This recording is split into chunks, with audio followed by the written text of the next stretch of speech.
nung Thursday. Ano lang siya, umabig lang siya nung sa akin sa travel ko doon. Thursday to regular na may pasok dito, di ba?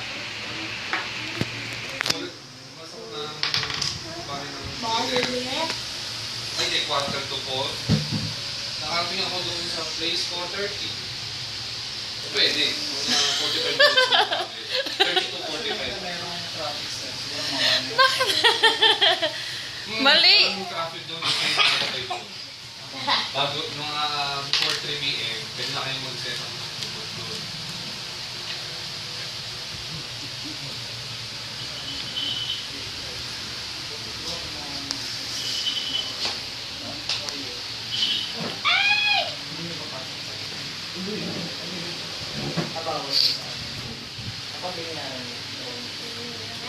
Ayun, so kayo na naman yung inassign namin mag right. Yun, then Friday. Hindi ka pwedeng umaksel. Ilang beses?